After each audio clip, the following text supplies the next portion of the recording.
बच्चों, आज मैं आपको हिंदी सेकंड में पाठ 2 पढ़ाने जा रही हूँ। इसका प्रकरण या टॉपिक है वर्ण विचार।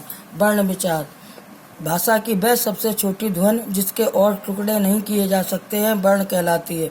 बच्चों, पिछले अध्याय में आपने पढ़ा कि भाषा के 3 आधार होते हैं, जिनमें से पहला आधार वर्ण होते हैं।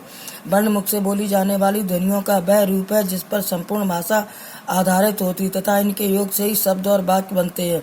वर्णों को लिखने के तरीके को लिपि कहते हैं। प्रत्येक भाषा की अपनी लिपि होती है। जैसा कि हम सब जानते हैं कि हिंदी की लिपि देवनागरी है।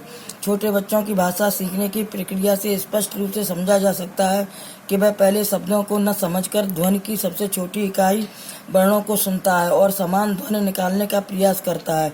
अतः यह स्पष्ट है कि भाषा की ध्वनियाँ ही उसकी सबसे छोटी इकाई होती है, जिन्हें वर्ण भी कहते हैं, और जिससे संपूर्ण भाषा की रचना होती है। वर्ण ही भाषा का मूल आधार होते हैं। वर्णमाला वर्णों का निर्धारित क्रम में लिखा जाना ही वर्णमाला कहलाता है। बच्चा लिखते समय वर्णों के वर्गों का निर्धारित क्रम भूल गया, क्रम ऊपर नीचे हो गए हैं, इसे वर्णमाला नहीं कहा जाएगा। वर्णमाला में वर्णों का निर्धारित क्रम आवश्यक है। वर्णमाला स्वर वर्ण, व्यंजन वर्ण। स्वर वर्ण जिन वर्णों के उच्चारण में मुख से हवा बिना किसी रुकावट के बाहर निकले उसे स्वर वर्ण कहा जाता है। स्वरों के उच्चारण में लगने वाला समय मुख से निकलने वाली हवा की मात्रा पर निर्भर करता है।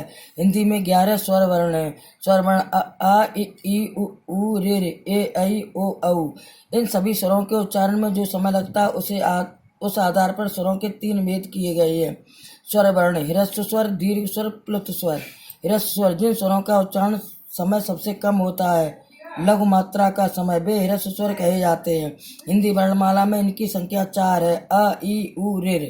दीर्घ स्वर जिन स्वरों का उच्चारण समय ह्रस्व से 2 गुना होता है, दीर्घ मात्रा का समय, वे दीर्घ स्वर कहे जाते हैं। हिंदी वर्णमाला में इनकी संख्या 7 है। आ, इ, उ, ए, ऐ, ओ तथा औ। नंबर 3 प्लुत स्वर जिन स्वरों के उच्चारण में ह्रस्व से 3 गुना समय लगता है, प्लुत स्वर कहलाते हैं। इनको लिखने के लिए एस चिन्ह का प्रयोग होता है। गाने में आलाप के लिए इस चिन्ह का प्रयोग होता है। पुकारने तथा रोने की स्थिति दर्शाने के लिए भी इसी चिन्ह का प्रयोग किया जाता है, जैसे हे राम, ओम।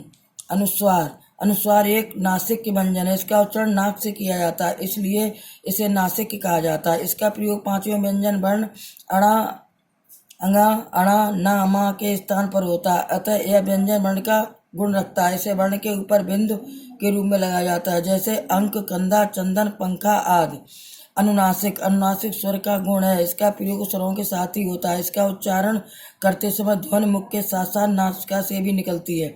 इसके लिए श्रोण रेखा के ऊपर चंद्र बिंदु लगाया जाता है, परंतु जब मात्राएं श्रोण रेखा के ऊपर हों तथा स्थान की कमी के कारण चंद्र हटाकर सिर्फ बिंदु लगा दिया जाता है, जैसे मैं, बिंदु, क्योंकि आदि। विसर्ग का प्रयोग मुख्यतः संस्कृत के शब्दों में किया जाता है। जिन संस्कृत शब्दों में विसर्ग का प्रयोग होता है, जब वे हिंदी में भी उसी तरह प्रयोग किए जाते हैं तो विसर्ग हटाया नहीं जाता है। ऐसा तत्सम शब्दों में ही होता है। विसर्ग का उच्चारण ह वर्ण की तरह ही होता है। विसर्ग प्रातः, मूलतः, मुख्यतः, संभवतः, अतः आदि।